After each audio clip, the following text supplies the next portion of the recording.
Rouser Radio, coming to you from the Runaway, the lovely little bistro on Lewis Station. Pavel is down here this morning, ready to greet you, ready to pour you a coffee. So if you're travelling, come on down. And if you're not travelling, come on down.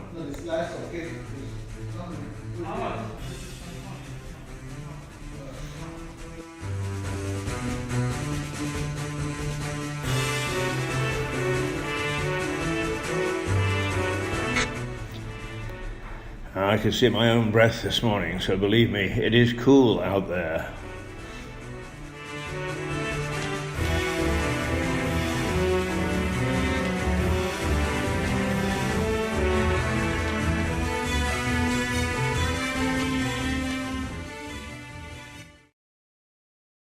Now, you can almost guarantee that when you read the headlines or you listen to the radio or the television news, that there's going to be crime. And some of it is a fairly common or ordinary crime. That doesn't mean to say it's not serious. But one story doesn't jump out above the other. But there's been a couple of things lately that I think are causing concern in our community. And that is the issue of Jack Shepherd and what the law did to apprehend him. And I think deep down the view that he was showing off to a young lady. She was a young lady that why should anybody worry too much? Because she obviously liked thrills and spills. And it's funny, isn't it? I train people in PR, and perception is a very important and serious thing in business. But it also is in our social life and the way that we see things.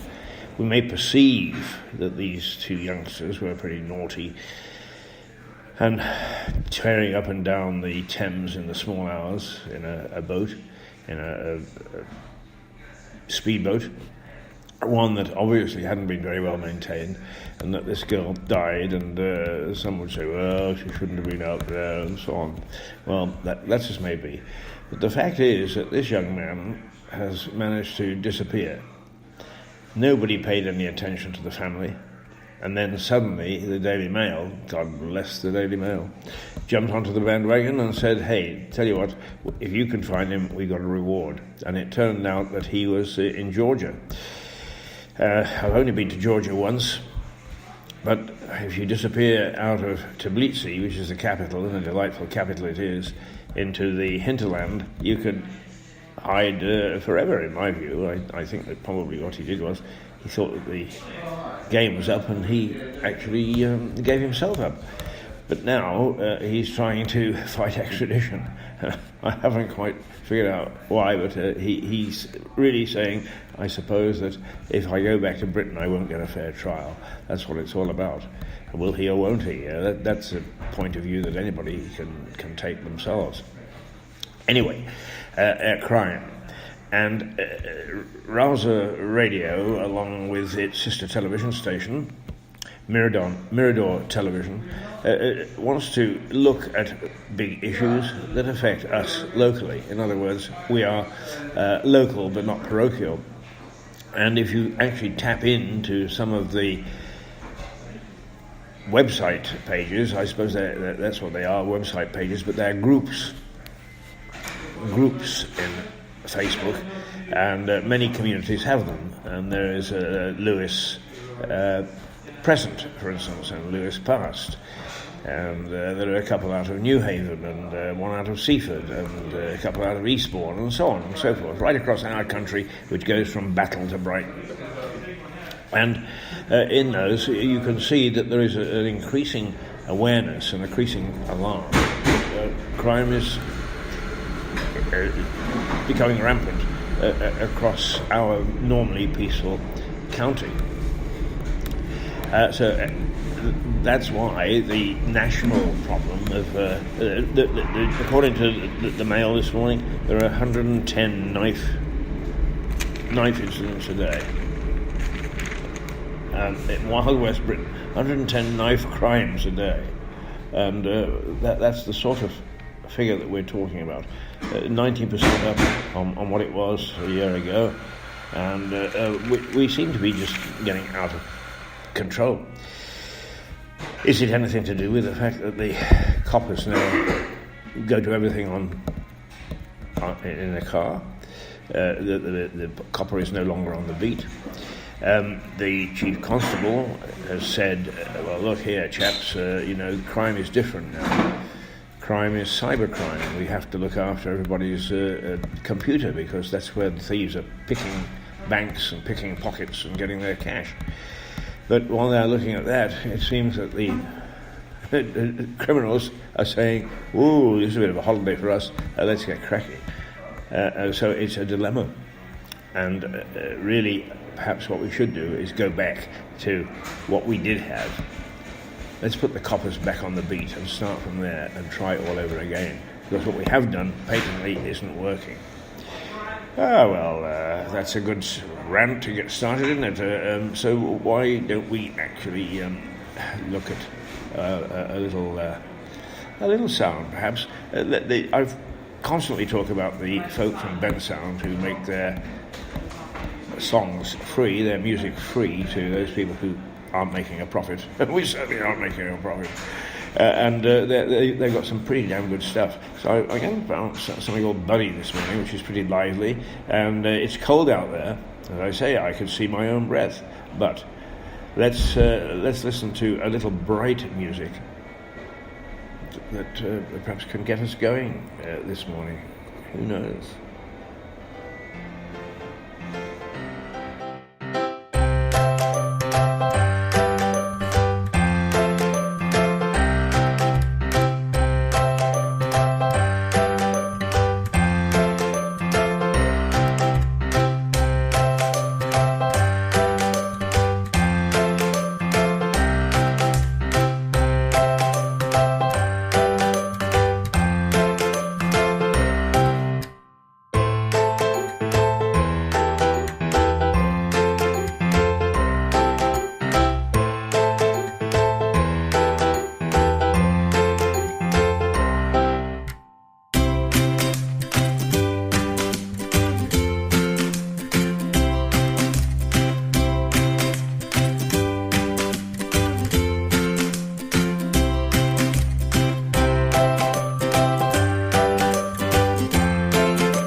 Okay, that's Buddy from Bensound, and we're broadcasting this morning live.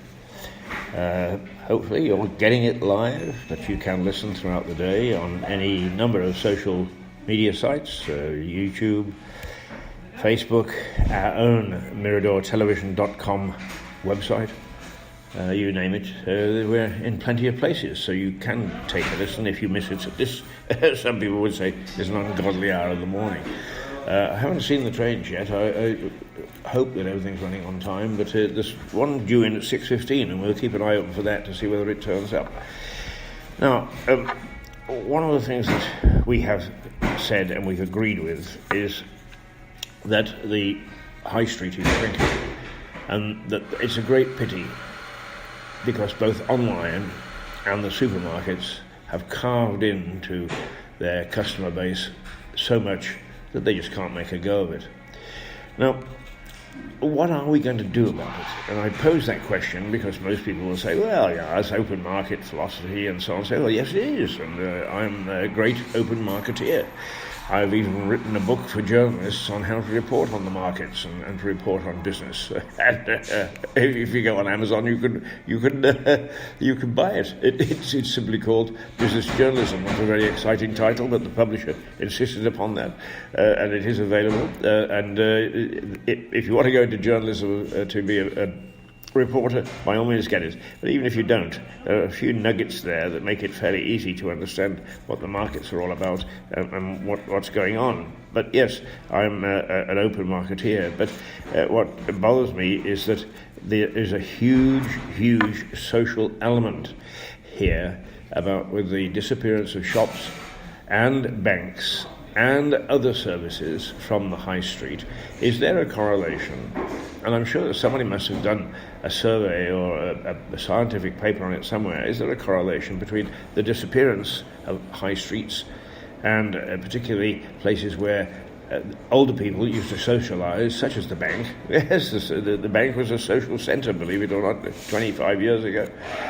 And that the rise in crime is directly related to the fact that these places are disappearing and that we're becoming less of a social community and less of a social nation. And that instead of yelling at somebody across the backyard fence, you kept me awake all night last night, people just simply pull out a knife and settle the thing that way. Well, I would like to hear from anybody who knows of any study that has been done which relates the disappearance of the high street and to individual shops, and particularly the banks and other social services, and soon the doctor's office, because we're going to have a giant mega surgery. I think that this is really contributing to antisocial behaviour, and those are the bosses.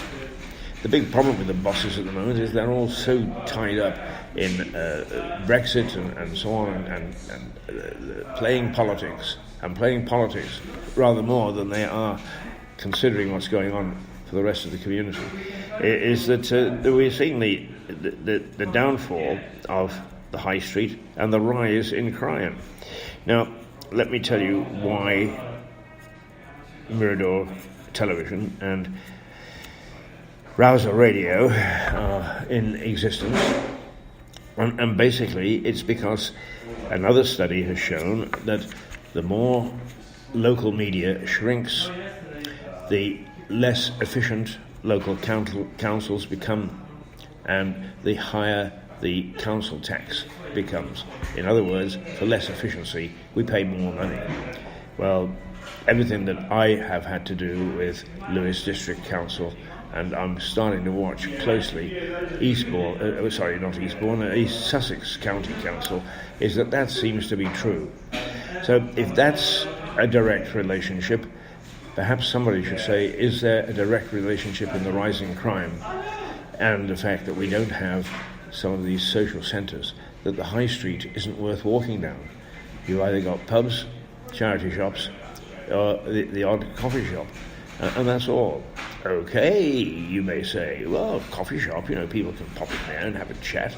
Well, yes, they can, and some of them are not bad, in as much as they say you sit there and you drink your coffee and we don't care.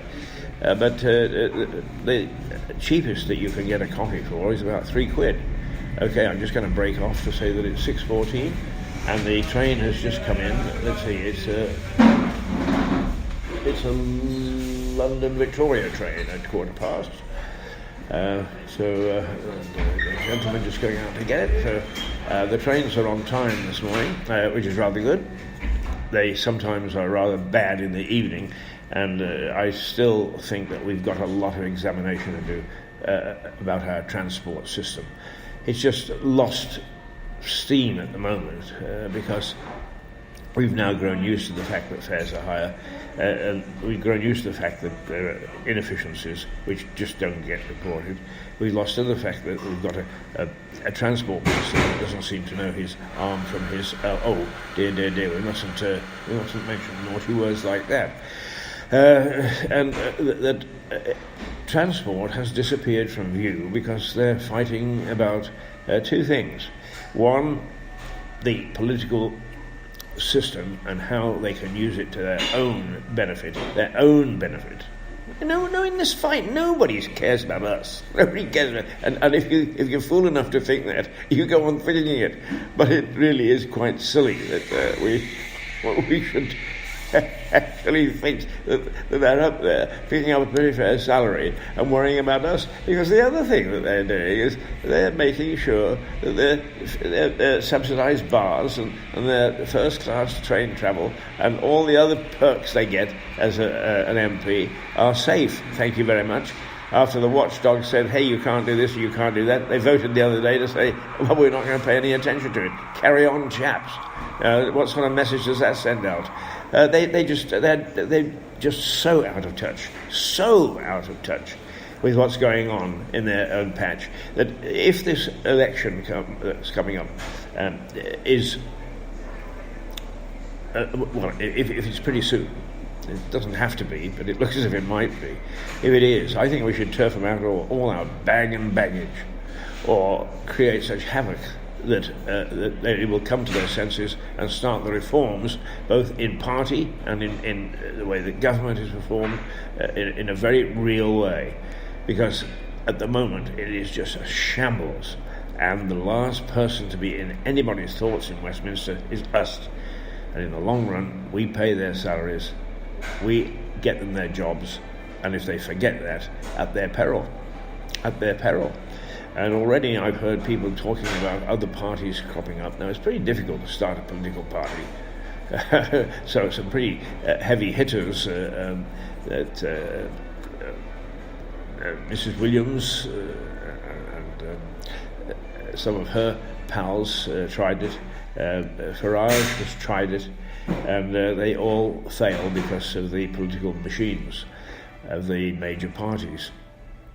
But I think that those machines are going to find themselves under a great deal of strain, because never mind about our people's vote, that's all a bit daft, but the fact that our dissatisfaction is bubbling to the surface is going to mean that we, one way or another, get reformed government, better government, or we get different government.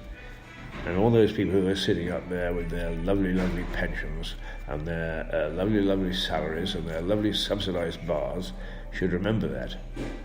In the long run, we're the boss. And often we don't bark. But when we do, we've got teeth.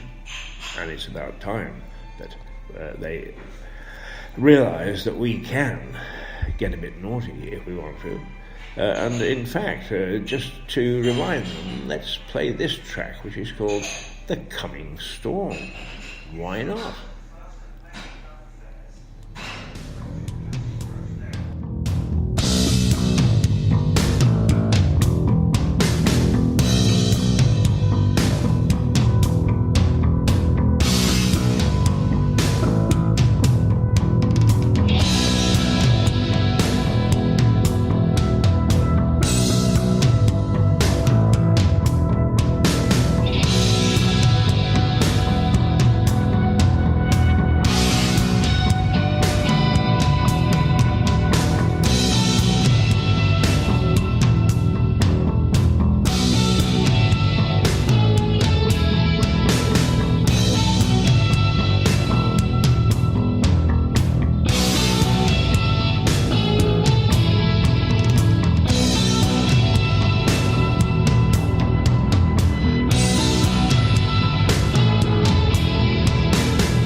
perhaps you can hear a rumble in the background, and that's a goods train going through Lewes at about 6:20, and it's a long one this morning. It's the open cart type, open wagon, gas type things on it this morning, but it's rumbling through. Wow, that was a long one, and probably the noisiest trains that we get through.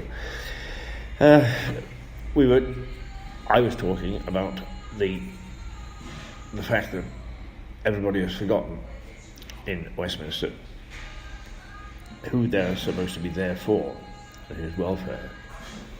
It's very sad that we've got to this situation. But in some ways they say that by-elections can tell a lot. Often by-elections appoint or elect somebody who doesn't stay the course. But they're a good mid-term, as they call it, indicator. Well, now we've got an indicator coming up in May, because for some weird reason Lewes is out of step with the rest of the country, and we have our local elections. So first of all, make sure that you're registered. Secondly, don't just sort of say, well, I can't be bothered, or, oh, well, we'll know who gets back in, because this is your chance to register your dissatisfaction with what's going on at all levels of government. Oh, Keith, you may say. Keith, come on. What's happening in Westminster isn't happening down here. Well, actually, in some ways you're right, in as much as politicians aren't as volatile, but certainly the executive is getting ourselves into a mess. The Caris situation with the 49 plots for housing and the 11.5 million lawsuit. Do you need any more to tell us that the place is in a mess? If you want some more, try calling. Try getting hold of anybody in there by calling. And if you can, it's like winning the lottery, except that there isn't a big money prize at the end of it. No, it's in a mess. So don't throw your vote away. Don't not vote. There's an election in May, locally, for LDC, and this can actually give political parties, individuals and so on, a real spanking. And a real spanking they should get. Because nobody is waking up to the fact that we are in need of leadership. We're in need of people taking good decisions on our behalf, not good decisions on their behalf. I've wondered whether I should take time to go through the 11.5 billion lawsuit issue. The people at Lewes Eye, and I do apologise to them because I had a short-term memory loss. It's because you can tell I'm no spring chicken, and I couldn't quite remember their name yesterday. But the folk at Lewes Eye, I don't know who they are. I don't know whether they're ex-journalists or perhaps ex-detectives, for all I know. They do a very, very good job of uncovering the facts.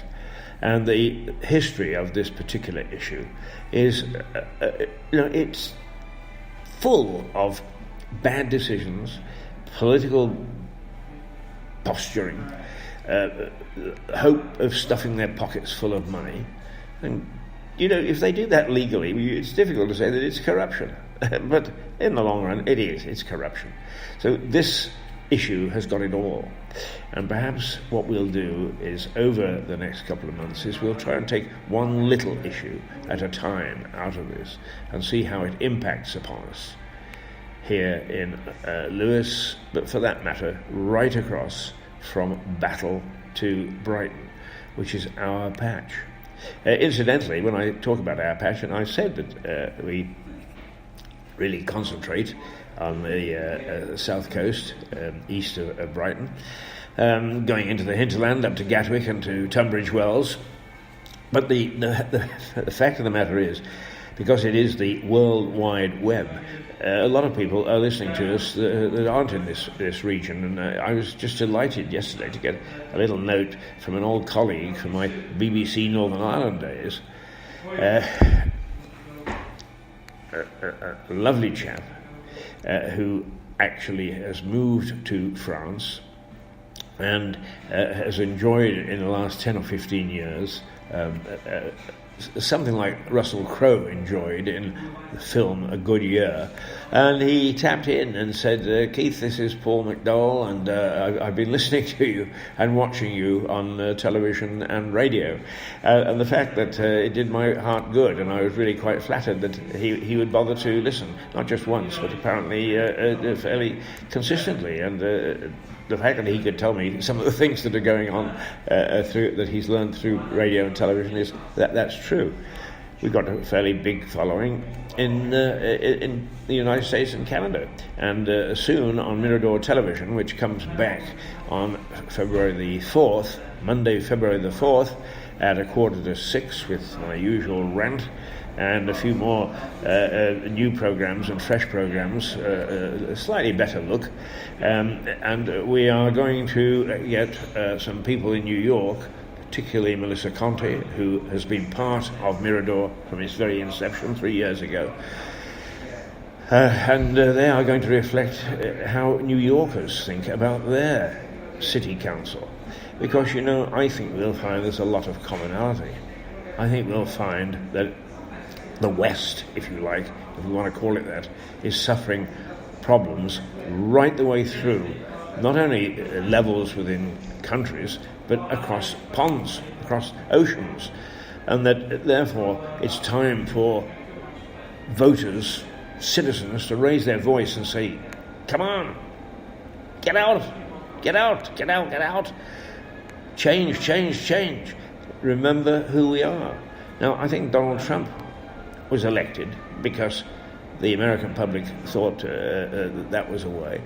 The trouble is that he seems to be so boneheaded that when his popularity plummets for doing certain things, like cutting all government services for a month because he's fighting with Congress about who should pay or if they should build a wall to keep out illegal immigrants.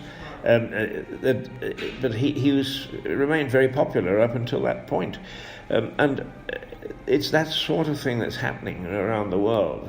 How do others think? Because, it's very easy for us in Lewes, in Battle, in Eastbourne, to think, oh, well, this is the way that we think and nobody pays any attention to us, only to find that actually there is a commonality with all sorts of people in all sorts of places and all sorts of towns and cities right throughout the world who think much as we do and have the same problems. So we're going to bring that sort of thing to you, both on radio and television, because I think that it's terribly important that we should do that. Now,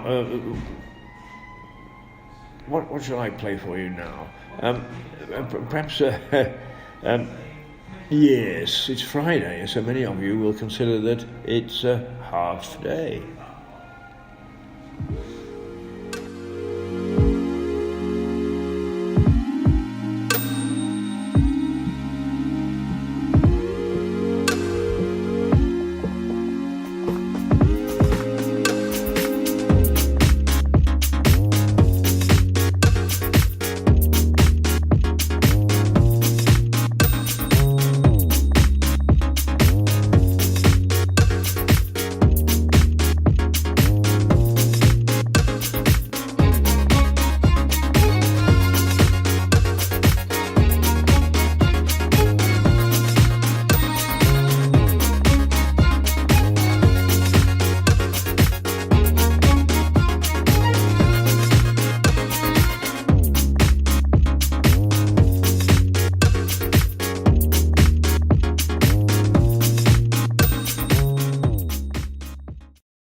Well, we have to take a half day, I'm afraid, because our time has run out. So here's that wonderful piece that we use from Bensound to finish our broadcast. See you on Monday, because I bet you over the weekend an awful lot happens, and we've got plenty to talk about and plenty to moan about. So here we go with Endless Motion. Toodle pip. Cheerio.